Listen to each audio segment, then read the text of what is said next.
मेरा world wide channel जनता के जनहित में बातों को रखने के लिए बनाया गया है।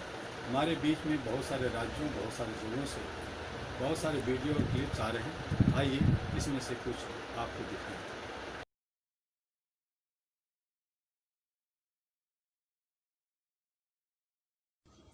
जय हिंद दोस्तों, फिर कुछ मुद्दे लेके आपके सामने।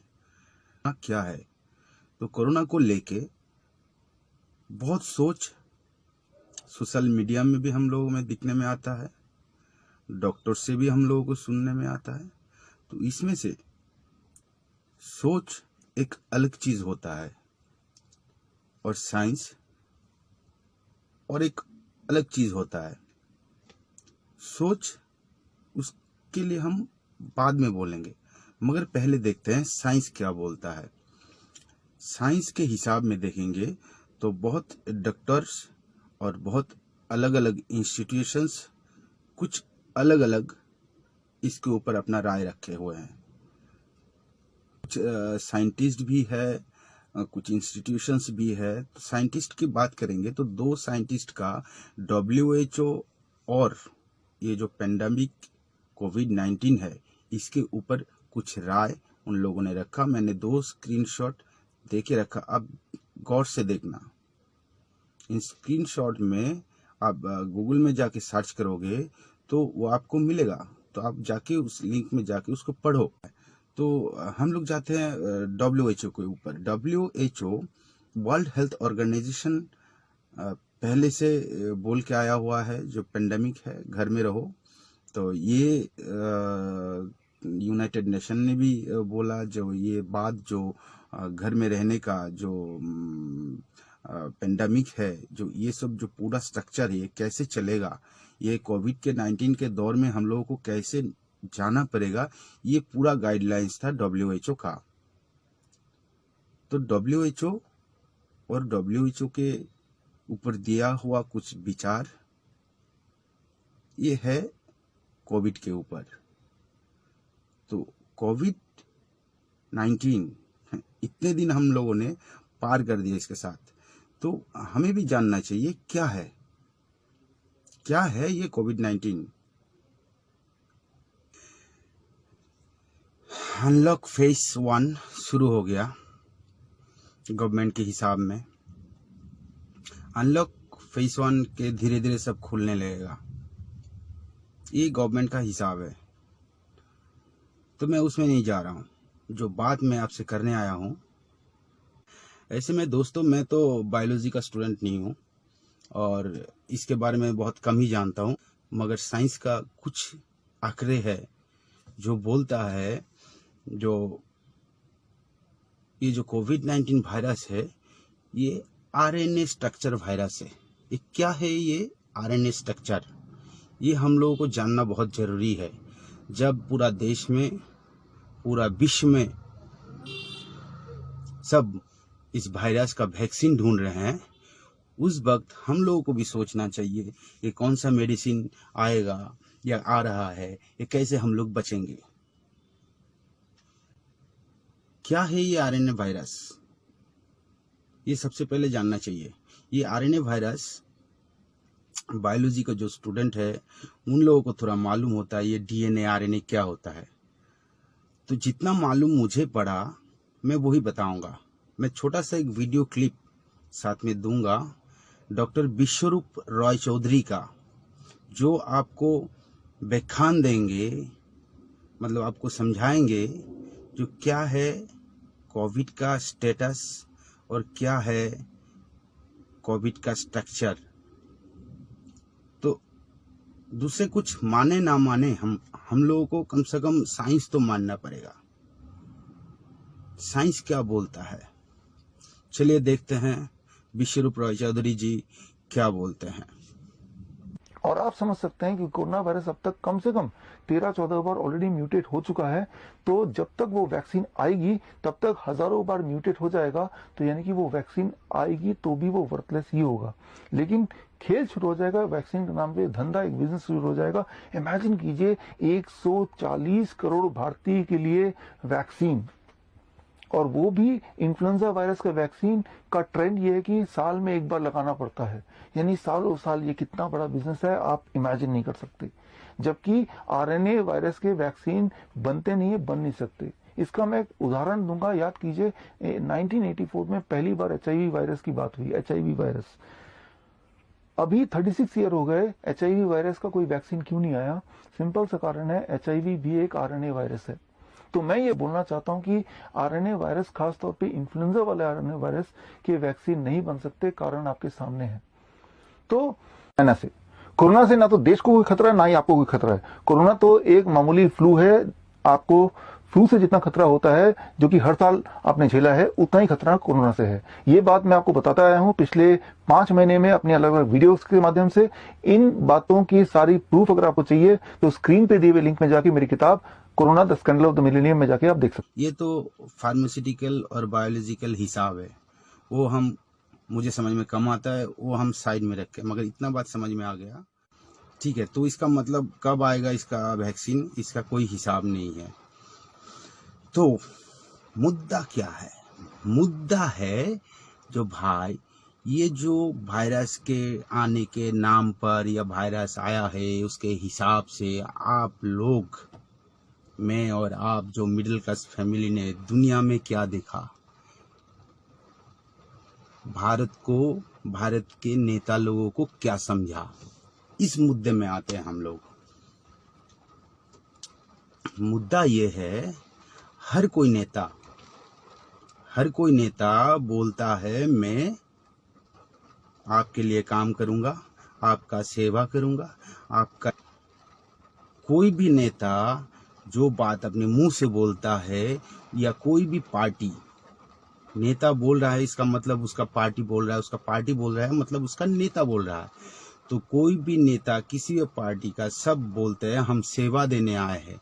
अरे भाई, तुम सेवा देने जब आया तो पैसे किस बात का लेते हो, सैलरी किस बात का ले रहे हो? पहले भी मैंने वीडियो में बोला कि आप लोग अगर सेवा दे रहे हो तो पैसे क्यों ले रहे हो? सेवा है ना, आपको सब कुछ फ्री में मिलता है, तो सैलरी बंद कर दो, मत लो सैलरी। और दूसरी बात, सेवा बोलते हो, पैसा भी लेते हो, और ऊपर से लोगों को झूठ भी बोलते हो। क्यों बोलो तो? क्यों बोल रहा हूँ, पूरा लॉकडाउन में ना हम लोगों ने तो आप लोगों को देख लिया। आप लोग हम लोगों के लिए क्या करोगे वो तो हमको मालूम है, छोड़ दो वो बात, ठीक है। मगर हर इलेक्शन के टाइम पर आप लोग एक मैनिफेस्टो निकालते हो, मैं ये करूंगा, मैं वो करूंगा। मगर आज तक जितने लोगों ने, जितने दलों ने, जितने नेताओं ने जितनी बात बोला, उसका आधा भी काम नहीं किया। इसलिए मैं बोलता हूं, आप नेता हो ना, आप सेवा के लिए आए हो, तब सेवा जब देना है तो अगले बार इलेक्शन का पहले अपने दल को बोलो, अपने पॉलिटिकल पूरा जो लोग हैं उन लोगों को बोलो, जो हम लोग जो बात जनता से करेंगे, जो बात हम लोग जनता को बोलेंगे, वो सिर्फ हम मुंह से नहीं बोलेंगे, उसको हम सुप्रीम कोर्ट और इलेक्शन कमीशन के सामने भी रखेंगे। इससे क्या होगा, हम लोग भी समझेंगे जो आप लोग जो बात बोल रहे हो वो सच बोल रहे हो। क्योंकि अभी तो पूरा देखा, ये 2 दिन पहले का ही हिसाब है, अभी तक हिसाब बंद नहीं हुआ, अनलॉक फेज 1 चल रहा है, हिसाब अभी बंद नहीं हुआ। अभी आप लोगों का हिसाब सब लोग देख रहे हैं, पूरा भारत देख रहा है। हम आप लोगों को वोट दे रहे हैं, आप किसी के भी सरकार के हो, हम आपको वोट इसलिए देते हैं क्योंकि आप हमारा अधिकार रखोगे। हम इसलिए नहीं वोट देते कि हाँ आप लोग हमारा अधिकार को लेके खेले। हाँ, मैं उस पॉलिटिशियन को बोल रहा हूँ जो लोगों का अधिकार को लेके खेलता है। कैसे खेलता है? झूठ बोल के। क्या सेवा दे रहे हो? सेवा आप दे रहे हो, आपको एक बात बोले, आज तक पूरा इंडिया में एक नेशनल लैंग्वेज नहीं है, मतलब भाषा, समझ में आता है ना, भाषा, कोई एक भाषा नहीं है जिसको हम नेशनल बोल के बोल सकते, जिस भाषा को लेके पूरा इंडिया के हर लोग एक दूसरे को बोल सकते हैं, क्योंकि आप लोगों ने नहीं चाहा। ये है आप लोगों का सेवा। सेवा का ऐसे बहुत मुद्दा है, एक छोटा छोटा मुद्दा बोलूंगा मैं तो आपका दिमाग सही नहीं रहेगा। ऐसे बहुत मुद्दे हैं मेरे पास, ठीक है। और एक चीज देखिए, सरकार ने कुछ पैसे दिए गरीबों को नाम पर, देश को चलाने के नाम पर कुछ पैसे आए हुए हैं, तो सरकार ने उस पैसे का क्या स्ट्रक्चर बनाया उसका सुनेंगे, कैसे कैसे उन्होंने स्ट्रक्चर लगाया, इसका सिर्फ एक मुद्दा हम लोग देखेंगे। वीडियो आप लोग देख लो, फिर मैं बात करता हूं। To give the middle income group, and that to the lowest strata of the middle income group, who get only 6 lakhs to 18 lakhs annual income. So they are probably above poverty line, all right, and slightly over that, but clearly the middle class, the lowest rung of middle class, who are up to 6 to 18 lakhs only annual income. For them, there is a credit-linked subsidy scheme which was introduced by Government of India in May 2017. जो पैसे relief fund में आया या जो पैसा भी government में relief fund ने दिया, उसमें कुछ पैसे जो मिडिल क्लास फैमिली को दिया जाएगा। मिडिल क्लास फैमिली क्या मैडम, आपने भी मिडिल क्लास फैमिली का मतलब क्या समझा? 6 लाख से 18 लाख सोचिए, इसका मतलब होता है महीने में 50,000। अरे बाप रे, इतना पैसा तो कितने लोग कमाते, तो दूसरी बात छोड़िए, किन किन को मिलता है। मतलब 50,000 महीने में इनकम करने के लिए कितने तक पढ़ाई करना पड़ेगा या बिजनेस कितने दूर तक लेके जाना पड़ेगा, उसके बाद ही आप 50,000 महीने में कमा सकते हो। तो मैडम, मिडिल क्लास फैमिली का आपके जानकारी के लिए बोल देता हूँ, मिडिल क्लास फैमिली का इनकम 6 से 18 लाख तक नहीं है। ये गलत है, ये आंकड़ा गलत है। जो भी है, आप लोगों ने उसका हिसाब लगाया, किसको मिलने वाला है नहीं मालूम। आज तक तो मुद्रा लोन किसी को नहीं मिला, मेरे देखते हुए किसी को नहीं मिला। आपने बोला मुद्रा शिशु लोन में 10 से 50,000 रुपए मिलेगा। ये मुद्रा लोन किसको मिला नहीं मालूम। तो पूरा मेरे एरिया में, मैं कलकत्ता में रहता हूँ, मध्यम ग्राम बोल के एक जगह है, तो टोटल उस एरिया में बहुत लोगों ने, मेरे जान पहचान में बहुत लोगों ने बोला था, मगर ये मुद्रा लोन किसी को मिला बोल के मुझे नहीं मालूम। या मेरे कॉन्टैक्ट्स में भारत में बहुत जगह से बहुत लोग हैं, बहुत डिस्ट्रिक्ट से बहुत लोग हैं, उन्होंने किसी ने आज तक नहीं बोला किसी को मुद्रा लोन मिला है या मिल रहा है करके। बैंक में जाओगे तो आपको फॉर्म ही नहीं मिलेगा। ऐसा भी देखा मैंने खुद देखा, कि वो बात तो दूसरी है। तो लॉकडाउन में लोगों को ठीक से खाना नहीं मिला। पूरा लॉकडाउन में लोग अपने घर ठीक से जा नहीं पाया। क्या किया आपने लोगों ने? अब कोई सी भी सरकार हो, क्या किया आप लोगों ने? एक तो अगर कुछ किया तो मुझे एक ही बंदा दिखा, वो है हमारी देश का एक एक्टर जिसका नाम है सोनू सूद। उनको तो सलाम ठोकते हैं, उन्होंने जो काम किया उसको सलाम ठोकते हैं। गवर्नमेंट इतना भी नहीं कर पाया। हम लोगों को दिख रहा है सब, ऐसा नहीं हम लोग नहीं दिख रहे हैं, हम लोग देख रहे हैं आपका सेवा, हम लोग देख रहे हैं क्या सेवा आप लोग दे रहे हो।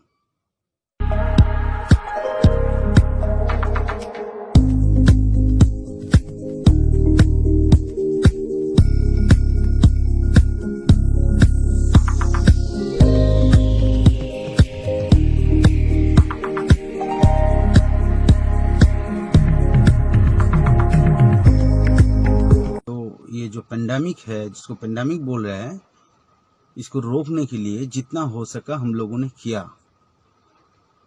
मगर आप लोग एक बात बोलते हो तो उसका कुछ वैल्यू रहना चाहिए या नहीं चाहिए? आप लोग एक बात जरूर सोचना, आप लोग जो आप लोग कर रहे हो, इसका हिसाब अब जनता आपसे लेगी। वो जो जगह पे आप बैठे हो वो जगह सेवा करने का जगह है। पहली बात तो आप लोग सैलरी लेना बंद करो, आप लोग सैलरी लेना बंद करो, क्योंकि ये सेवा है। और नहीं तो आप लोग सेवा बोलना बंद करो। एक तो सैलरी लो, सेवा मत बोलो, और नहीं तो सेवा बोलो, सैलरी मत लो।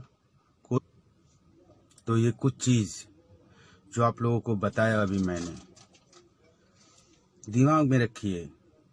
इलेक्शन हो ना हो, सरकार में जितने लोग बैठे हैं, जो नेता लोग हैं, उनसे मेरा गुजारिश रहेगी, आप लोग भारत के उस हर फैमिली को उसी नजरिया से देखो जो फैमिली आपका है, क्योंकि सेवा के नाम पर आप लोग वहां पर बैठे हो। मैं तो एज ए मानव अधिकार कर्मी मैं तो बोलता रहता हूं, मैं बोलूंगा भी। तो ये सब आखिरी भी ठीक होना चाहिए, लोग सही भी रहना चाहिए, और हम लोग सब लोग देश में आराम से रहे, ये उम्मीद रखे। आज के लिए जय हिंद।